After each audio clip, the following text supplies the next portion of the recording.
Hello, ഇത് transport വകുപ്പിലെ സാറല്ലേ? അതെ. സാറേ, ഞാൻ സംശയം വല്യമ്മയാ.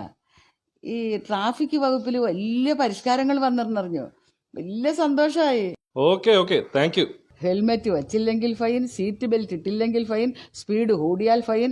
ആകെ അടിപൊളി തന്നെ സാറേ. ഫൈൻ ഏർപ്പെടുത്തിയാലേ നമ്മുടെ നാട്ടുകാരൊക്കെ പഠിക്കുമല്ലേ, അതാ. സത്യം സാറേ. ചിലർ പറയുന്നത് കേട്ടാ തോന്നും ഹെൽമെറ്റ് വെക്കാൻ പറയുന്നതും സീറ്റ് ബെൽറ്റ് ഇടാൻ പറയുന്നതും ഒക്കെ ട്രാഫിക് വകുപ്പിന് എന്തോ നേട്ടം ഉണ്ടാക്കാൻ വേണ്ടിയിട്ടാണെന്നാണ്. അവരറിയുന്നില്ല ഇതൊക്കെ അവരുടെ ജീവൻ രക്ഷിക്കാൻ വേണ്ടിയിട്ടാണെന്ന്. Correct correct. പക്ഷെ സാറേ, എനിക്കൊരു സംശയം. എന്താ? അല്ല സാറേ, ഈ കാറിൽ യാത്ര ചെയ്യുമ്പോൾ സീറ്റ് ബെൽറ്റ് ഇട്ടില്ലെങ്കിൽ വല്ല അപകടവും പറ്റിയാൽ ഒരു 3-4 പേർക്ക് കുഴപ്പം സംഭവിക്കും. പക്ഷേ ട്രാൻസ്പോർട്ട് ബസ്സിൽ ഒരു അപകടം പറ്റിയാൽ 50-60 പേർക്കല്ലേ സാറേ കുഴപ്പം സംഭവിക്കുന്നത്?